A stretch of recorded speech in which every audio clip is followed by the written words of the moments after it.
오늘 주시는 하나님의 말씀 함께 봅니다. 열왕기상 1장 11절부터 14절까지만 보도록 하겠습니다. 열왕기상 1장 11절부터 14절까지만 보도록 하겠습니다. 나눌 말씀은 27절까지이지만 우리가 읽기는 14절까지만 하겠습니다. 우리 모두 자리에서 일어나 하나님의 음성 듣도록 합니다. 나단이 솔로몬의 어머니 밧세바에게 말하여 이르되 핫깃의 아들 아도니아가 왕이 되었음을 듣지 못하였나이까? 우리 주 다윗은 알지 못하시나이다. 이제 내게 당신의 생명과 당신의 아들 솔로몬의 생명을 구할 계책을 말하도록 허락하소서. 당신은 다윗 왕 앞에 들어가서 아뢰기를 내 주 왕이여, 전에 왕이 여종에게 맹세하여 이르시기를 내 아들 솔로몬이 반드시 나를 이어 왕이 되어 내 왕위에 앉으리라 하지 아니하셨나이까? 그런데 아도니아가 무슨 이유로 왕이 되었나이까 하소서. 당신이 거기서 왕과 말씀하실 때에 나도 뒤이어 들어가서 당신의 말씀을 확증하리이다. 하나님의 말씀입니다. 자리에 앉아주시기 바랍니다. 기도하겠습니다. 하나님 아버지, 저희들이 오늘 말씀을 듣습니다. 그리고 오늘 말씀을 통하여 하나님의 음성을 듣기를 원합니다. 아버지여, 이 말씀 가운데 하나님께서 내게 주시는 음성 듣는 것은 성령님의 도우심이 없이는 불가능하온데 저희들에게 하나님의 성령의 음성을 듣게 하시고 그 만지신 가운데 우리가 놀랍게 회복되고 새로워지는 역사 경험하게 하여 주시옵소서. 말씀 전하는 종 입술에도 겸손함과 파수꾼 허락하시사 꼭 전해야 될 말씀을 전하는 시간 되게 하여 주시옵소서. 예수님 이름으로 기도하옵나이다. 아멘.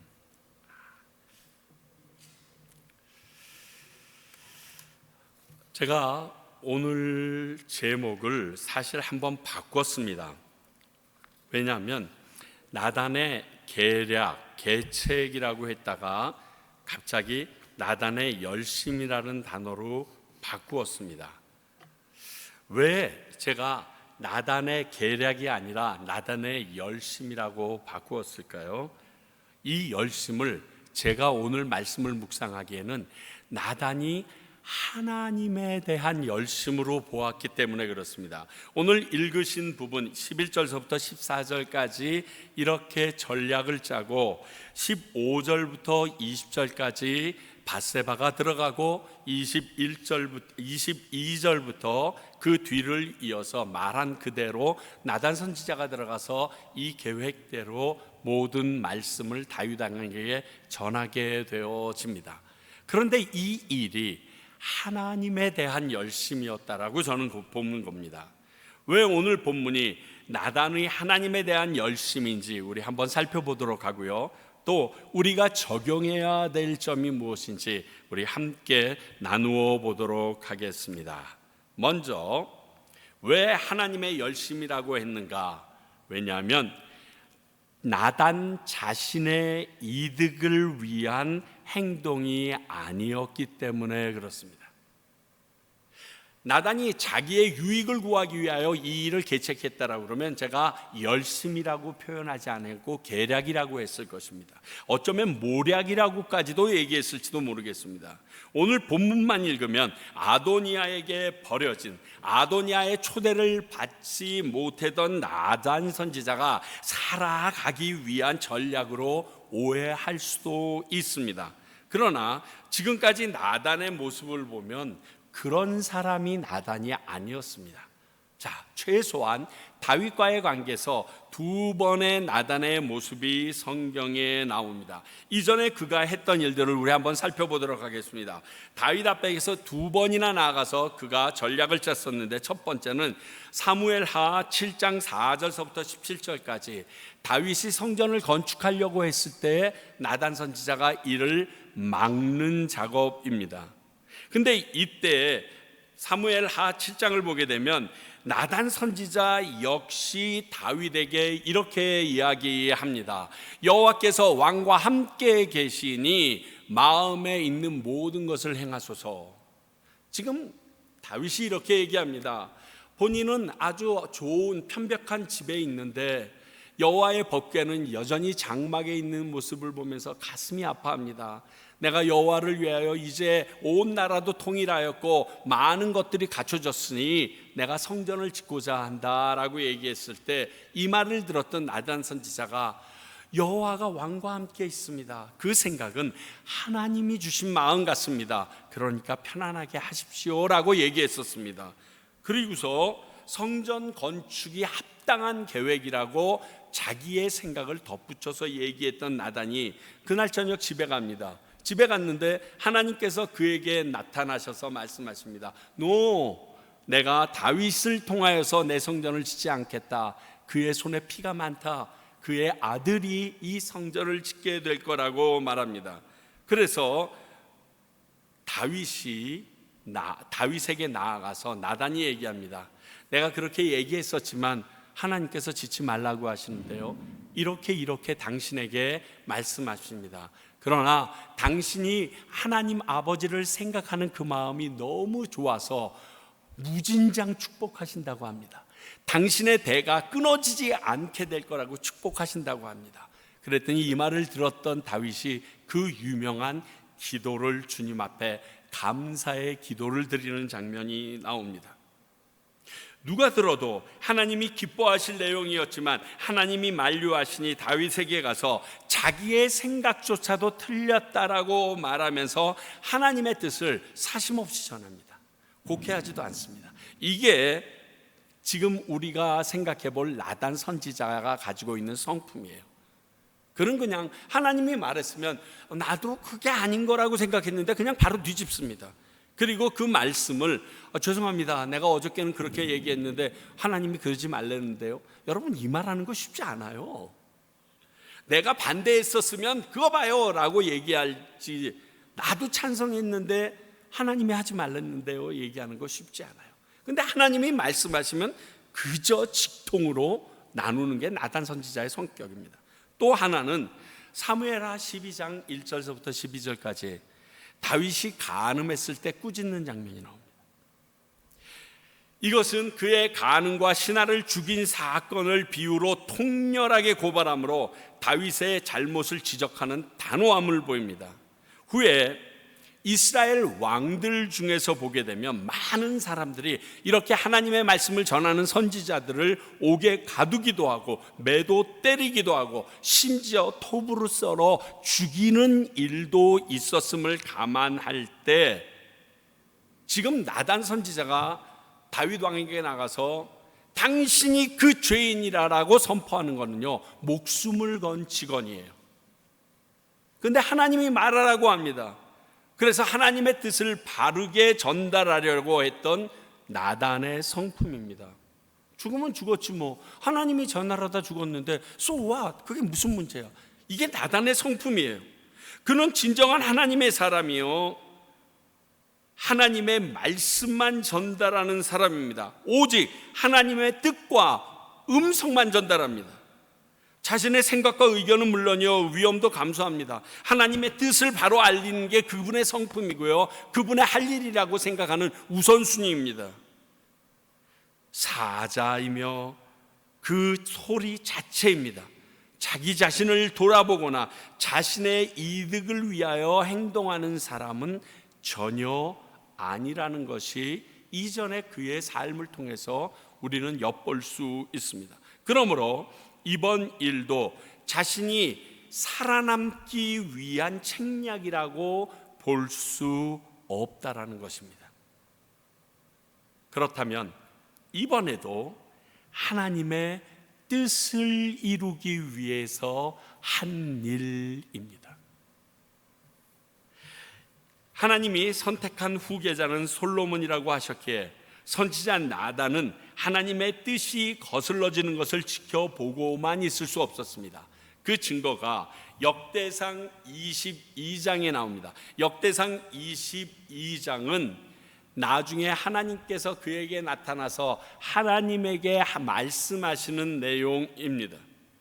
보라, 한 아들이 내게서 나리니 그는 온순한 사람이라. 내가 그로 주변 모든 대적에게 평온을 얻게 하리라. 그의 이름을 솔로몬이라 하리니 이는 내가 그의 생전에 평안과 안일함을 이스라엘 백성에게 줄 것이라 얘기하셨고요. 10절에서 그가 내 이름을 위하여 성전을 건축할지라. 그는 내 아들이 되고 나는 그의 아버지가 되어 그 나라 왕위를 이스라엘 위에 굳게 세워 영원까지 이르게 하리라 하셨나니, 이 말씀을 하나님이 다윗에게 하셨습니다.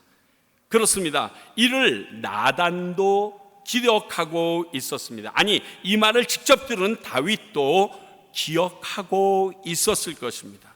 그렇다고 그의 어머니 밧세바와 대부분의 신하들, 아마 관심 있는 모든 이스라엘 백성들은 다 알고 있었을 것입니다. 그러니까 모든 왕사는 다 초대했지만 아도니아가 솔로몬만 초대하지 않은 이유도 여기에 있습니다. 이 일을 아도니아가 바꾸려고 합니다. 하나님이 그렇게 얘기했어도 아도니아는 세상의 방법으로 내가 사람을 규합해서 지금 힘없고 사리분별 못하는 것 같은 아버지 다윗을 묻어버리고 내가 왕이 되겠다라고 했던 것입니다. 그런데 하나님의 뜻을 알고 있었던 나단은 그 하나님의 뜻을 세우기 위하여 오늘과 같은 일을 준비해서 해냅니다. 그러므로 제가 이 일을 나단의 열심, 즉 나단이 하나님에 대한 열심이라고 표현한 것입니다. 자, 그러면 그 열심을 오늘 본문에서는 어떻게 표현했는가? 저는 한마디로 이렇게 얘기하고 싶습니다. 다윗을 깨웠던 나단이다.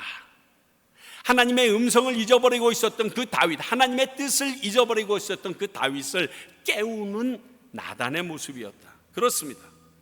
다윗에게 하나님의 뜻이 기억나도록 깨우는 작업을 한 것입니다. 왜냐하면 이 일을 선포하고 효력이 있게 할 위치에 있는 사람은 오직 다윗 한 사람밖에 없기 때문에 그렇습니다. 다윗이 선포해야 이 모든 일이 정리가 되기 때문에 그렇습니다. 그래서 그가 이 아도니아 사건이 터지자마자 머뭇거리지 않습니다. 주저하지 않습니다. 그로 바로 이 일을 시작하게 됩니다. 이는 그가 흔들리거나 어떤 의견 사이에서 저울질하고 있지 않았다는 증거가 됩니다. 그렇잖아요. 저울질하고 있었다면 머뭇거렸겠죠. 되어가는 추세를 봤겠죠. 어느 세력이 커지는지 거기에 그러지 않았어요. 머뭇거리다가 기회를 놓치는 경우를 우리는 굉장히 많이 보고 또 여러분 자신들도 많이 경험했을 것입니다. 그때 딱 했으면 됐을 텐데 그때 아짜짜짜 하다가 놓쳐가지고 그냥 아무것도 못하는 경우. 저는 축구를 잘 못합니다. 근데 축구하는 것을 보는 것을 되게 좋아합니다. 그러면서 세계가 인정하는 월드 클래스 공격수와 그저 일반 공격수의 차이점이 무엇인지 저는 이렇게 판단합니다. 골문 앞에서 내가 공을 가지고 있을 때 반박자 먼저 행동하는 사람, 슈팅하거나 패스하는 사람이 최고의 공격수더라고요. 이 반박자 먼저라는 뜻은 지금 준비하고 있는 사람이 미처 공이 나에게로 올 것, 저쪽으로 패스될 것을 생각하지 못한 사이에 먼저 일이 이루어지는 겁니다. 그러면 아무도 공을 막지 못하고 다골인이 되는 것을 보게 됩니다. 이것이 하나님의 뜻임을 확신했다면 갈등하거나 머뭇거릴 필요가 없습니다. 하나님의 뜻대로 합니다. 그래야 하나님의 뜻대로 이루어지는 겁니다. 이게 반박자 빠른 행동이에요. 괜히 반박자 늦으면 무슨 일이 터질까요? 이 일을 막고자 하는 세력, 곧 어둠의 세력이 그 일을 막아버립니다. 하나님 사람들이 이목이나 이 일 이후에 내게 닥칠 폭풍 따위는 하나님께 맡겨버리면 돼요. 그건 내가 책임질 일이 아니잖아요. 나는 하나님의 뜻을 이루기 위해서 하는 거니까 혹시 이 일로 인하여 내가 생명을 잃어버려도 무슨 상관이 있습니까? 그 모습이 이 나단에게는 있었던 겁니다. 나는 내가 확인한 하나님의 뜻을 세우는 데만 집중하면 됩니다. 여러분, 하나님의 뜻을 세우고 하나님의 말씀대로 행동하고 살아가기 위해서는요, 단세포가 되어야 돼요. 단세포가. 제가 미국에서 많은 교인들과 함께 목회하다가 과테말라에 와서 목회하고 말씀 전하는데요, 솔직히 훨씬 행복하고 평안해요. 이유는 간단해요. 이 과테말라에서는 뭐 이 사람의 속, 저 사람의 속, 이쪽과 저쪽의 관계 뭐 이거 저울질할 필요가 없어요. 그저 복음만 선포하면 돼요. 선교사님들 보니까 참 좋으시겠어요. 그저 매일 똑같은 한 가지만 전하면 돼. 예수 그리스도를 믿어라. 그리하면 구원을 얻어. 이거 하나만 전하면 돼요. 아주 단세포가 되면 되더라고요. 하나님의 뜻을 우리가 준행하고자 할 때, 하나님의 계획을 세우고자 할 때 다른 생각하실 필요가 없어요. 그저 하나님의 뜻이 세워지면 that's it. 그걸로 나는 행복해. 그것만 생각하면 돼요. 그러니 머뭇거릴 필요가 없죠. 어린아이들이요, 공을 갖고 놀다가 공이 차가 쌩쌩 달리는 대로 들어가게 됩니다. 그 찻길로 들어갈 때 어린아이들이 좌우를 들어보면서 가는 거 보셨어요? 얄짤없어요. 공만 보고 뛰어가요. 옆에서 차가 100km로 달려오는 거 상관없어요. 덤프트럭이 달려와도 상관없어요. 공 하나만 보고 가요. 우리가 예수님을 바라볼 때, 하나님의 뜻을 바라볼 때 그런 모습이 필요해요. 비록 어려움을 당할 수도 있지만 그 일이 너무 중요하기 때문에. 또 한 가지 보면 나단이 다윗을 깨우기 위하여 전략을 세웁니다. 하나님의 뜻을 위한 전략을 세우는 모습입니다. 자, 이제 다윗이 늙었기에 그의 합당한 방법으로 하나님의 뜻을 세우기 위하여 그는 지혜를 동원합니다. 앞에 있었던 두 가지와 우리가 오늘 사태를 우리 한번 좀 같이 비교해 볼게요. 첫 번째, 성전 건축할 때는요, 전날 저녁에 하나님의 말씀하신 내용을 다윗에게 그냥 전합니다. 뭐 생각도 없어요. 왜? 그때는 다윗이 그 모든 것을 판단할 능력과 그 일 자체가 뭐 눈치 볼 내용이 아니에요. 그러니까 그냥 어제 저녁에 나도 좋다고 생각하는데 아니라는데요, 하지 마시래요. 그냥 이렇게 전합니다. 그런데 두 번째, 밧세바 간음 사건 때는요, 이 나단이 다윗이 가지고 있는 정의와 공의의 마음을 먼저 불러일으키게 하기 위해서 부자와 가난한 사람의 양의 비유를 듭니다. 부자가 있었는데 자기 집에 손님이 왔어요. 그런데 자기 집엔 양이 많은데도 가난한 사람 양 한 마리, 꼭 자식처럼 같이 먹고 자고도 같이 하는 그 양을 뺏어다가 그 양을 요리 만들어서 그 사람에게 대접합니다. 그랬더니 다윗이 열불이 나가지고 그는 죽어야 하리라, 4배나 갚아야 하리라 막 흥분하고 있는데 뭐라고 얘기합니다. 당신이 그 사람이요, 그러면서 얘기합니다. 지금 본인이 정의와 공의에 불타 있는데 그 불의를 행한 사람이 나 자신이라고 얘기합니다. 그때 그는 무릎 팍 꿇습니다. 내가 말했던 그 공의, 정의를 어기는 자가 나구나. 그래서 그 방법을 씁니다. 지금은요, 다윗이 여러 정세를 읽을 수도 없고 다윗에게 이러한 상황을 전해주는 사람도 없었던 것 같습니다. 오늘 말씀을 보니까, 자, 밧세바, 당신 지금 아도니아가 이렇게 하는 거 못 들었습니까? 제가 보니까 다윗은 못 들었습니다. 11절에 그렇게 얘기해요. 그러니까 당신이 이 일이 일어나고 있는 것을 알려줘야 되지 않겠습니까? 라고 얘기합니다. 지금 상황 이전에 하나님이 다윗에게 하셨던 그 말씀이 기억나도록, 그것도 밧세바 당신이 먼저 들어가고 내가 반복해서 들어가서 그에게 이 일을 다시금 일깨워 주도록 우리가 그렇게 합시다라고 전략을 세웁니다. 이게 지혜예요. 야고보서 1장 5절, 너희 중에 누구든지 지혜가 부족하거든 모든 사람에게 후히 주시고 꾸짖지 아니하시는 하나님께 구하라. 그리하면 지혜를 주시리라. 지혜가 없으면요, 사람이 방자에 행하합니다. 우리 인생의 어려움을 자초하게 됩니다. 그래서 하나님께 간구하여서까지 얻어야 되는 게 바로 이 지혜입니다. 그리고 이 지혜로 나눕니다. 자, 성경은요, 이 지혜를 어떤 존재처럼 사람같이도 이야기할 때가 있습니다. 잠언 4장 6절 7절을 볼까요? 지혜를 버리지 말라. 그가 너를 보호하리라. 그를 사랑하라. 그가 너를 지키리라. 지혜가 제일이니 지혜를 얻으라. 내가 얻은 모든 것을 가지고 명철을 얻으리라. 자, 이 지혜를 사랑하고 그가 나를 보호하고 지킨다는 표현을 보면 이 지혜는 요한복음에 의하면 창조 때부터 하나님 안에 있었던 그것입니다. 잠언은, 전도서는 이 지혜가 하나님 그 자체인 것처럼 묘사할 때도 많이 있습니다. 그러므로 이 지혜는 하나님이시며 그의 말씀을 의미합니다. 그의 말씀을 사랑하고 그의 말씀이 나를 지켜주는 것을 너희들은 알아야 된다 말합니다. 그래서 오늘 나단은 하나님이 주신 지혜를 가지고 일을 하고 있는 것을 봅니다. 여러분, 이 하나님이 주신 지혜가 없이 일할 때 많이 어려운 게 없습니다. 교회 안에서도 세상에서도 이 정도 하나님에게 지혜는 있어야 합니다.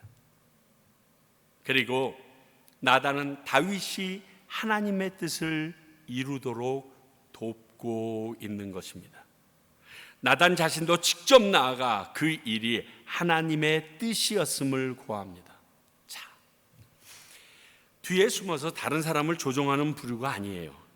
하나님의 뜻임을 확신하게 스스로 그 일에 대한 책임을 질 각오를 가지고 지금 나가는 게 다윗의 모습이죠. 나단의 모습입니다. 우리는요, 자신은 나서지 않고 다른 사람을 조종해서 자신의 이득을 취하거나 악한 일을 도모하는 사람들을 보면 열받습니다. 화가 납니다. 뭐 저런 것이 있어. 그런데 스스로 함께 그 일에 대해서 직접 동참하는 사람을 보면 그의 주장이 다소 잘못되었어도 그래도 저 인간은 양심은 있네, 뭐 이렇게 얘기합니다.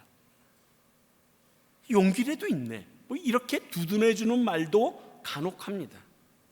하나님의 뜻을 세우는 사람은 뒤에서 다른 사람을 조종하는 사람이 아니고 앞에 나아가며 그 하나님의 일을 위해 나 자신을 던질 수 있는 사람이에요.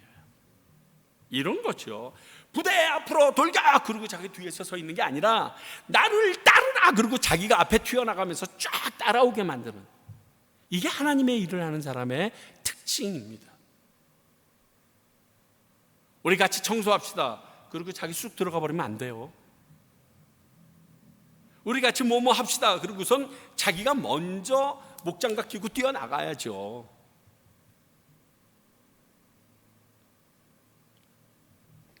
오늘 나단은 하나님의 뜻을 바로 세우기 위하여 갈등이나 머뭇거림 없이, 그러나 지혜롭게 하나님의 지혜로 자신까지 내어드리며 나가는 그러한 사람이었습니다.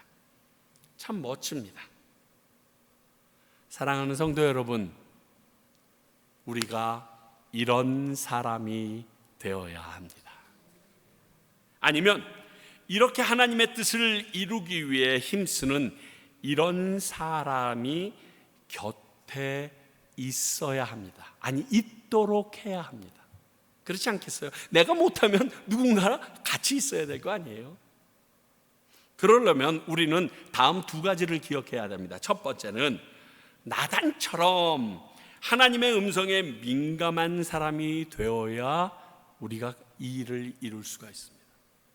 단순히 왕자 아도니아의 반역이 아니라 하나님에 대한 반역임을 나단은 감지한 것입니다. 사실 아도니아가 왕이 되어도 다윗 때처럼 나단을 중용하지는 않겠지만 하나님의 뜻을 알고자 하면 아도니아도 할 수 없이 나단을 불러서 물어봤을 거예요.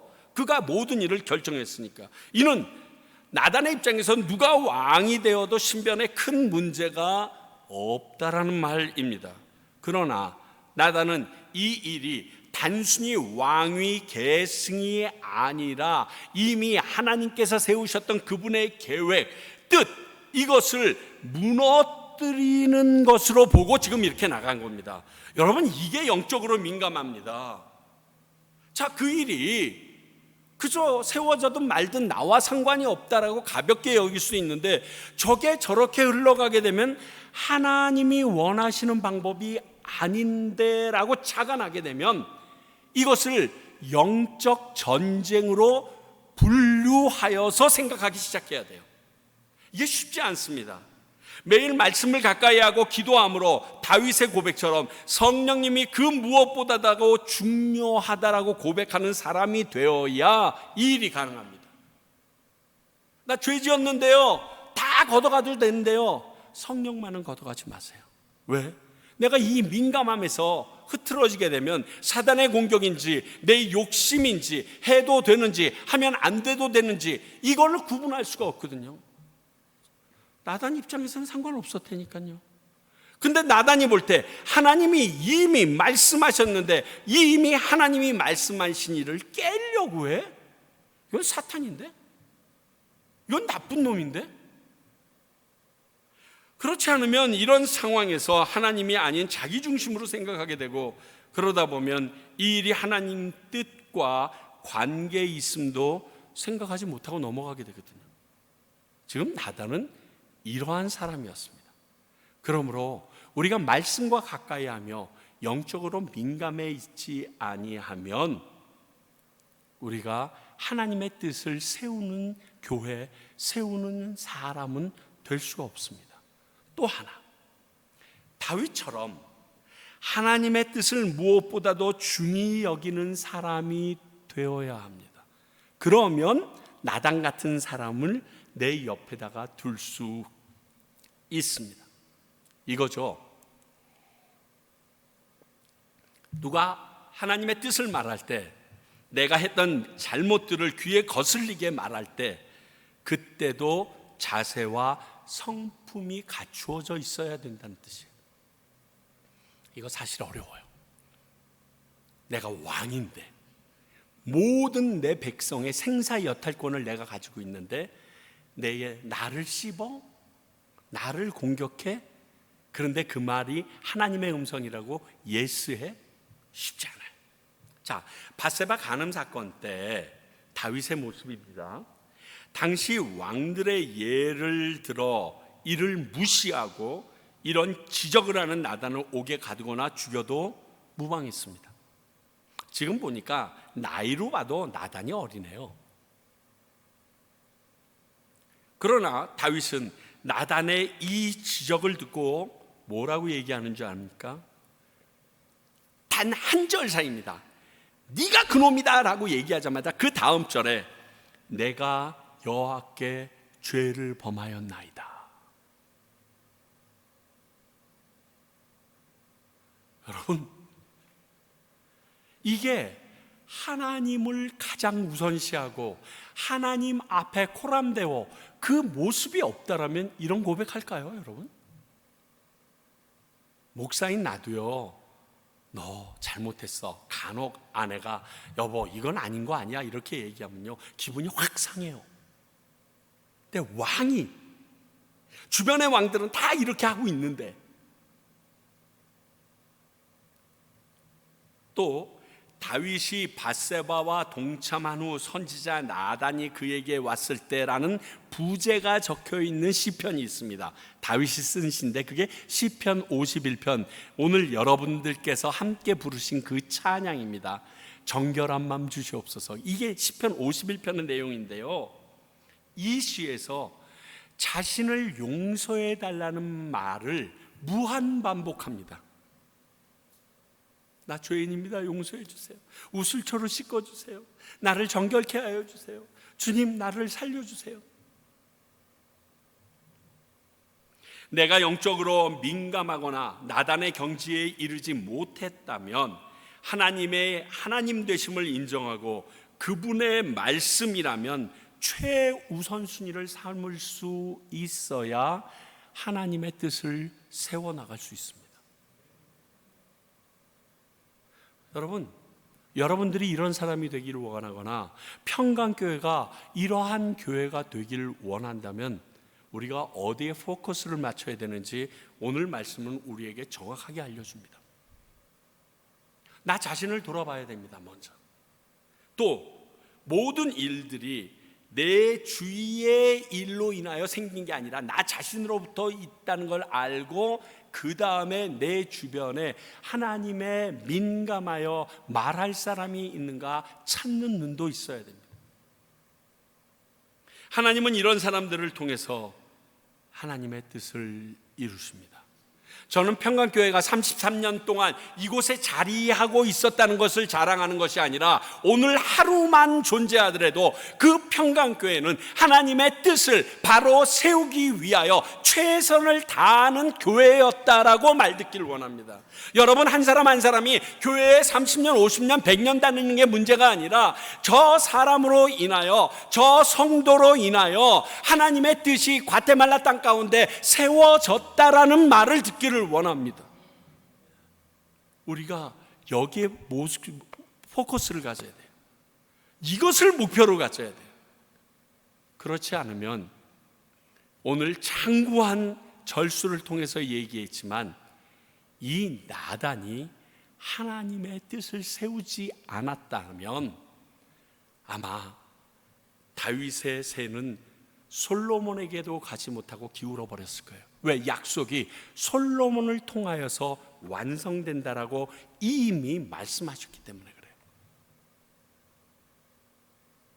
우리 하나님 앞에 민감합시다. 그리고 하나님의 말씀이라면 우선순위를 내어드립시다. 그래서 하나님이 우리에게 원하시는 그 일들을 이루어낼 수 있는 저와 여러분이 될 수 있기를 소원합니다. 기도하겠습니다. 아버지 하나님, 오늘 말씀이 나단 선지자를 통하여 저희들에게 많은 것을 깨닫게 합니다. 과연 나는 나단 선지자처럼 하나님의 뜻을 세우는 일에 민감한 자인지, 아니 하나님의 뜻인지 분별할 수 있는 능력은 있는지, 아니라면 하나님이 말씀하셨다라고 하면, 하나님의 성경 말씀이라 그러면 내가 우선순위를 가질 수 있는지 돌아보게 하셔서 이 과테말라 땅 가운데 하나님의 놀라운 계획이 선포되어지고 이루어져 나갈 때 사용받는 저희들 되게 하여 주시옵소서. 예수님 이름으로 기도하옵나이다.